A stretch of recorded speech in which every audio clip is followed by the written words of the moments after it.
Hello guys and welcome to another video. So this time I'm going to be covering some of the stuff that was shared on Discord with us regarding the next update. As far as they've said, it's going to be tomorrow. At least there will be a maintenance, but they shared some screens and I think this is just sort of them prepping for the release potentially in September, I think where they're planning to put it onto iOS. So they're doing some changes, they're optimizing some stuff, and they shared with us quite a lot. Typically, I'd expect maybe one of these per update, so this is a huge update. So I've got some notes with me on my left, and what I'm going to do is essentially sort of briefly talk about it, what's being changed. I read through each one of these posts with some detail. I'm not going to go too crazy on it because, again, it's only a day till it's here, but just sort of running through as the hype builds up till tomorrow, especially for people when you're waiting before the update sort of drops tomorrow. So let's go and sort of talk about this prey change. So basically, they're removing having to have two coins. So there's not going to be the silver one and the gold one.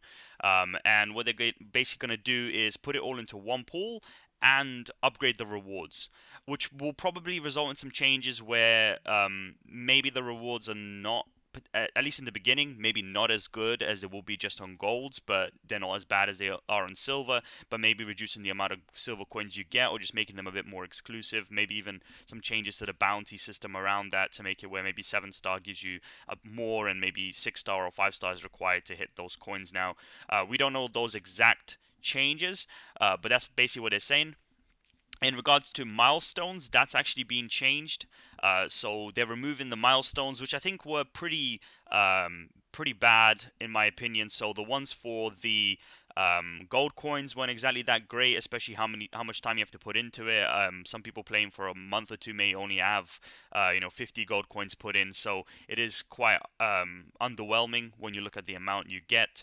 And in regards to the silver coin one, I think you get like a 3-hour essence boost, like 50 beads, which is just a joke, and one wish when you get to like 80. So that was really not rewarding. The only thing that you really went for is the gold coin to potentially have a chance to get a unit on the gold one. But now putting it all together makes sense. We'll see how they adjust it. But those are pretty much all the changes. But it should be good. I hope they don't go too crazy on some of these because even in the picture here, you see some of these are really, really good. Some of these are really, really bad. So I don't think it'll be this extreme. This is just an example picture, but I think you can, as I said here, you can also choose a 5-star legendary, which is sort of the catch piece for this particular part, which is going to be great, right? If you're finished with your wish list and you got maybe half of the month to go now before you can get your unit again, this will actually allow you to maybe find your hero. So that will work out well, and I think it's possible because it didn't specify specifically only the base factions of Forest, Legion, and Undead. It could be possible that maybe there's different odds or so, but the LS heroes could still also be in there, so we'll have to see.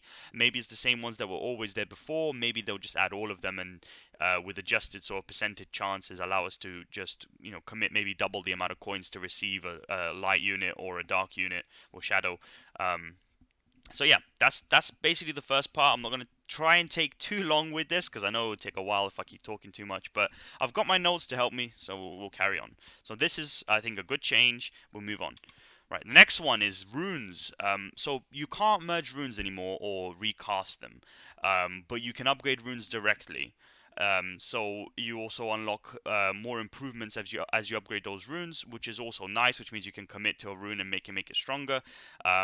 Not as much sort of merging them together and sort of progress in that way. I think this is just sort of to streamline it. You get bad runes, you just remove them.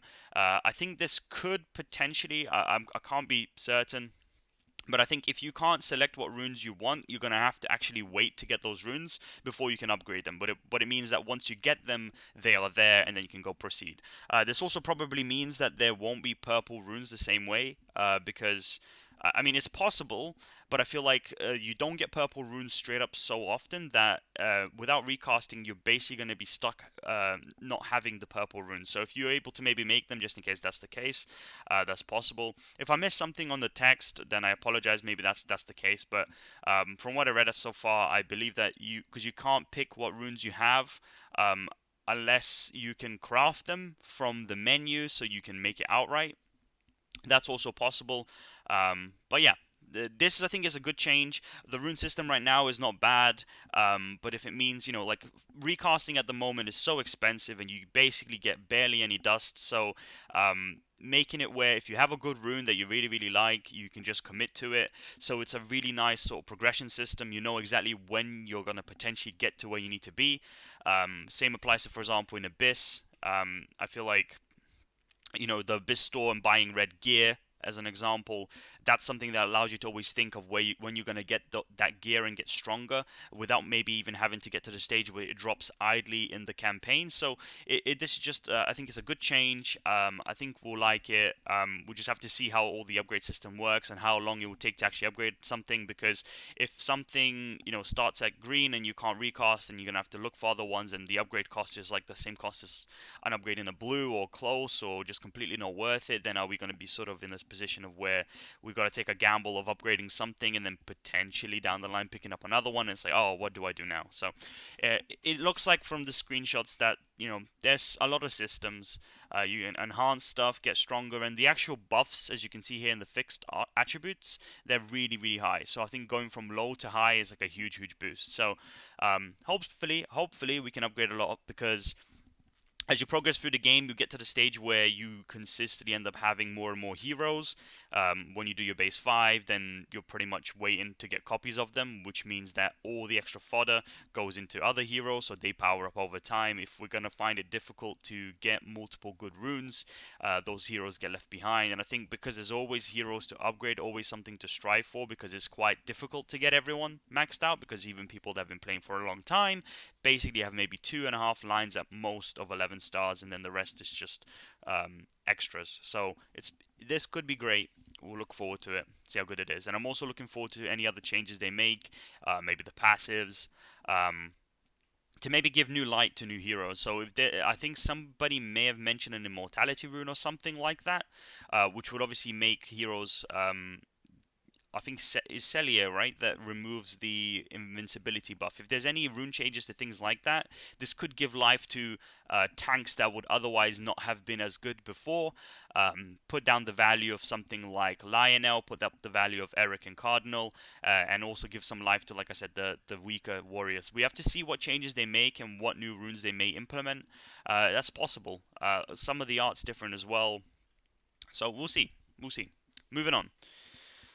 We've got the third screenshot. So they're changing the time that you unlock your runes. So not runes, sorry, artifacts. I'm still on runes in my head. So they're changing that. They're making some chapter changes, and they also said that basically each rune has a number of slots where you can insert heroes, which means that it's possible that each artifact won't be able to have all your units anymore. But they also reduced the max level by what it seems from the middle picture. It looks like it could be 50, and added more sort of breakpoints in between. So this one here, as you can see, it's very very small, but it's 5 out of 5, and the other one's 50 out of 50. So it's possible that you can now upgrade more artifacts than before, which does allow for that diversity, because many people have said over the months that artifacts are pretty much something that takes a lot of currency and you barely get any of it, and it feels like some of the rewards that you get down the line. So I've said before where maybe you get 10,000 from an event for maximum, whilst you need like 100,000 plus at some stage to just level up one level. It becomes very very tiresome and boring. And same as Mysterious Realms gives you barely any per day. I think you get 10,000 for most people, which isn't again much. So you're gonna be looking at you sort of like a background feature. You always just have it on. You don't pay attention. You don't strategize around the artifact often. You sort of it is what it is. Hoping for the stuns or hoping for like the right heal, the right time, or anything else that they provide. The other thing I wanted to also mention is the harp. So the Sanctuary harp is something in the picture. That's the only new artifact we can see in the picture, so there is a new one. And I looked through some of the other artifacts, and some do seem to have an effect that coincides with the type of thing it is. I think the Stormbreaker and the Thunder Destroyer, I think they're sort of referencing Thor, a little bit of the mythology or Marvel, whichever way you look at it. But when you look through some of these, they seem to sort of apply like Alpha Bringer is about attack damage, Archangelus, like Archangel is doing like health stuff. So Sanctuary Harp seems to be, if you're a Sanctuary, you're sort of like a fortress or like a nice place to be, so the place you want to be. So you'll probably be a team buff. We talked about maybe dispelling. We spoke in the Discord about that. So sort of talking about dispelling or silences, or maybe some sort of big shield like invincibility or something like that. It could be, which again would bring up value of other heroes that may not be in the light as much. Like I said, if any hero removes invincibility, something like this could provide it. Then it means in Guild War or in the campaign stages, certain heroes could become a bit better. So that's one thing. So I think that's good.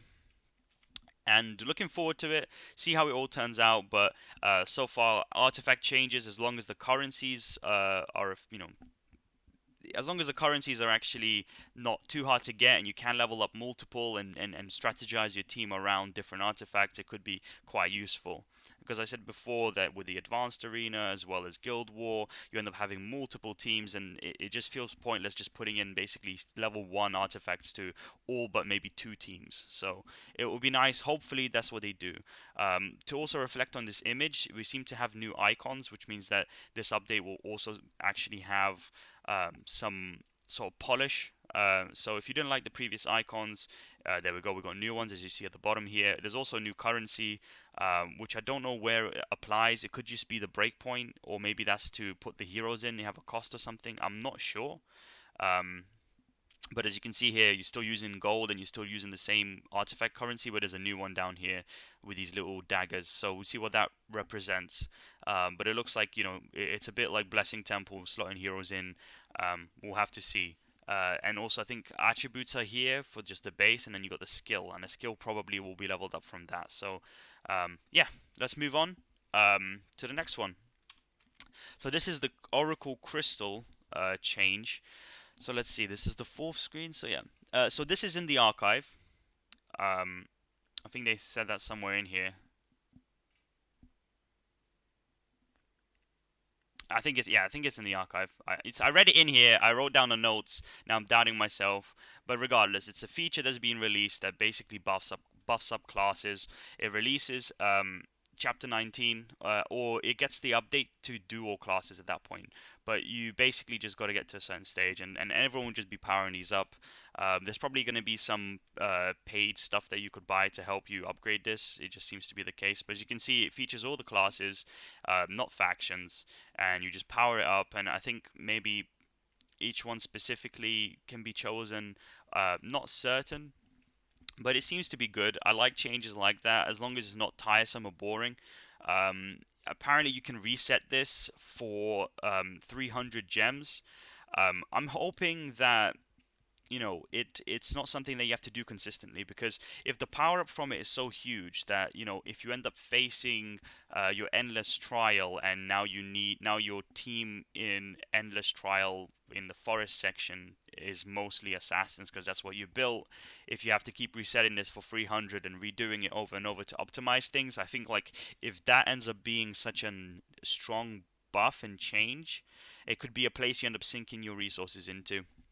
So I'm hoping that it's quite good, quite nice, quite relaxing. I don't want it to take too much of my time. There's games where they get so cluttered that if you don't do everything, you end up suffering down the line, and I feel like that sometimes chokes some people who don't have the time to do that. Because as they say with idle games, that it's something that you come on for a certain amount of time, once a day you even can, and you can stay competitive and get a lot and have just basically a bulk of stuff to do, and then you're basically off. You're free to do what you want with the rest of your day.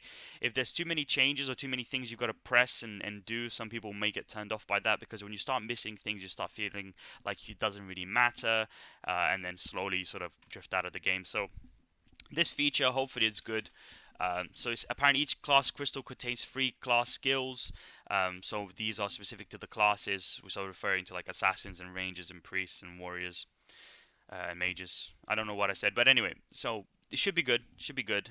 From what I see here, I'm interested. I'm seen that the buffs tend to be quite decent, and the fact that here you can see they have 10 million, which doesn't help to understand if that's a lot or a little, because in the other picture I think here they have a 99 billion, so not going to judge that just yet, but they're showing here that it's 3 to upgrade it in the beginning, so it's probably a quite low number. So we see how it all goes. It looks good so far.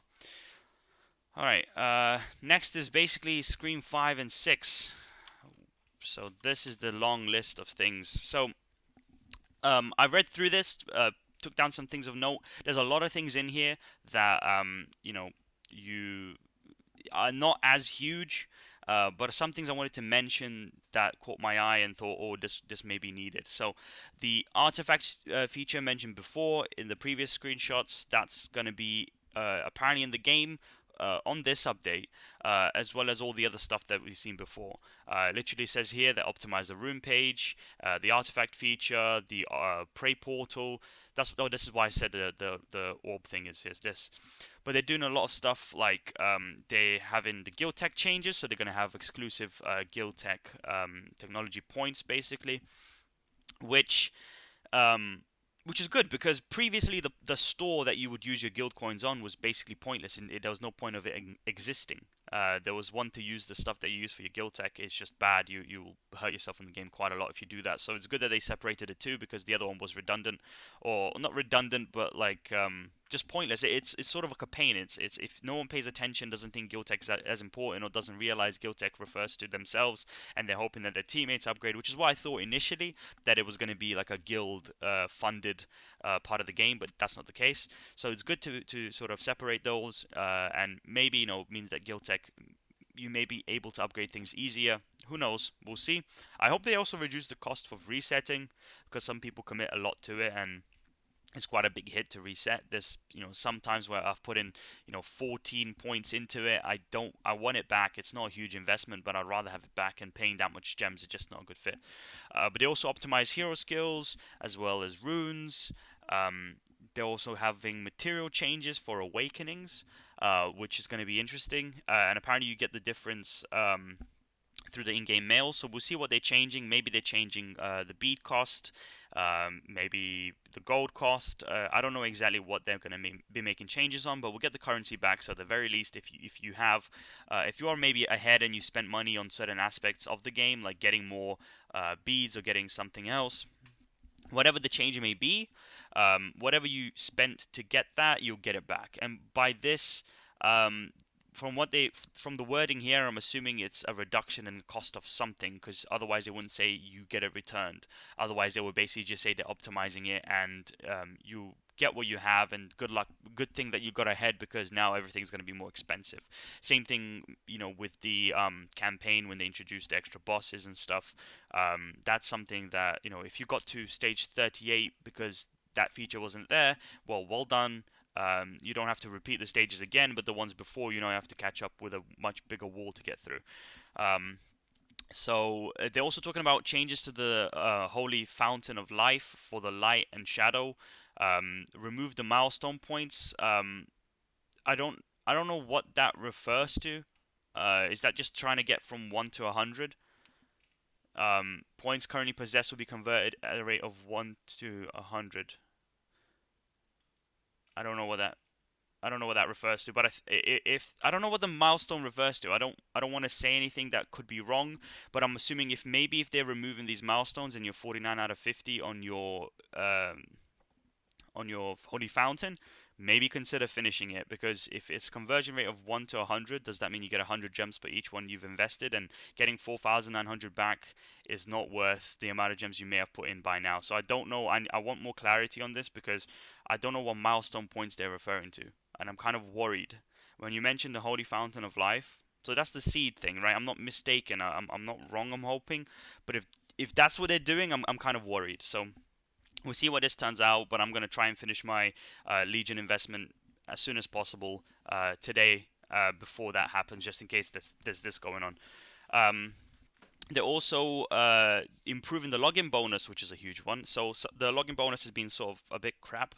100 gems a day is not a huge. It's not even one summon. I know they give you one for free, but you know it's not huge. But sometimes you get the experience, which is five of those crystals. It's just not great. So they're optimizing that, which I hope means is better. Maybe they will provide a bigger reward in sort of milestones. So keep the same feel that it is now, but maybe add, when you reach 10 days or 20 days or complete the whole thing at 30, that is maybe boosted considerably to make you sort of excited for what's coming. Maybe a bigger, maybe 30 fragments or something, or maybe 60 fragments, because you need fodder, and if it's very unlikely to be the legendary you need anyway, so it could just be nice. Now, they're optimizing requirements to unlock heroes through the wish list. I'm hoping they don't put some restrictions on it. I'm kind of worried that maybe you still can pick two or three or one, whichever stage you're at now, but maybe you have to provide something for it, and I'm hoping that's not the case. As the wish list is now, I can see myself and what I'm doing in the future, but if they make changes to it, I think it's just gonna really, really hurt. Um, yeah, they're optimizing hero star level, which I'm interested to see what that means. Hero skills will be unlocked and level up while evolving. Um, I don't know exactly, but it's already the case. You level up your powers as you're evolving, so I'm interested to see. Maybe just refers to I don't know. I don't know really. I don't know. Maybe star level just allows you to break past a certain point where you can still level up heroes even when they're not 11, 12, 13 to reach certain skill point. So milestones. We'll see. Some of these things I have no idea about, guys. Remember, this is basically a preview and a very um, basic list of what's happening uh, with no description really. So I'm just sort of talking about it and reflecting on it with you guys. All right, so they're also talking about difficulty changes, which I think may be interesting to see. And maybe some things are too hard, maybe some things are too easy. I think they added a new realm of tales, right? So maybe the final one won't be as difficult. I don't know where it'll be. I think it's a new starter one, so it'll probably be quite easy, so we can all go through it for some rewards. But we'll see. They're changing rage requirements and the values. Maybe I don't know. Maybe some skills need more rage, others need less. I don't know. I don't know exactly how much rage things require, but I think it's the same for everybody. But this could be a good change. Some hero skills are crazy, crazy good. Some hero skills are pretty bad, and changing these requirements could be the way of allowing some people to actually do well. Such a warrior being able to stun, and that's their main thing they do. If they can get it quicker, giving them time to actually cast it before they're out of health, could make a big difference. Gear improvements, I don't know what that refers to. It's very, very basic, as you see number 16 right here. It's, yeah, I don't know. Gear improvements, we'll see. If optimized gear, maybe the way you get it, maybe the way it powers up.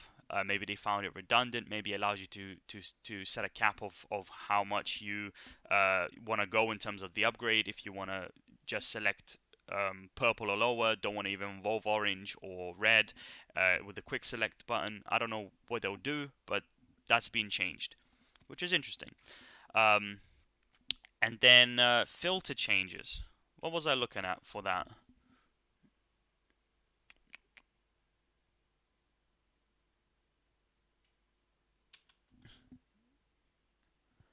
Oh yeah, filter changes, referring to like the guild mail, the all hands mail, and just I think general in chat or whatever. So which is good because people have been complaining that they can't send stuff. I also said to myself that in the one of the things I don't like is the fact that the guild description doesn't allow you to add more than like a line of text with all that space. So maybe that's something they can look at as well. But yeah, they're also doing some things that may help. So game performance is one that always seems to happen in every single patch. But they're also improving gift packs, which I think maybe might be good for people that are paying, making them a bit more rewarding or less rewarding based on the cost. Um, and yeah, sensitive word content has been changed. They're doing some magic expedition changes for the store, maybe make those units stronger because they can't really compete the same fashion as your units can. But anyway, I don't want to keep talking. It's already been a long time, this video. I just wanted to run through this update. Hopefully I did an okay job. Hopefully there's some things that you didn't pick up that I sort of spotted. I didn't go crazy in on reading all of it to catch every single aspect. I've got some rough notes, like I said, to my left. I've been going over that and this at the same time, but it's only a day, I think, before this really kicks in. Maybe there's the maintenance. I don't know how long after that it'll be before whatever. But we get 1,000 gems. We get some good changes. We'll see how it all pans out. Hopefully, no one's going to be pissed off by them. I think they're trying their best to make things work for us, get us to still be interested in the game. So let's see. But I hope you enjoyed. I don't know how long this has been, but it's probably been a little while. So I'm not going to take any more of your time. Enjoy. Hope it helps. And catch you in the next one, which will be a summon, because I have so many summons and I don't have much other content. So when I get this content, the next one's a summon, and it may be 2 summons, who knows. Anyway, take care, bye bye.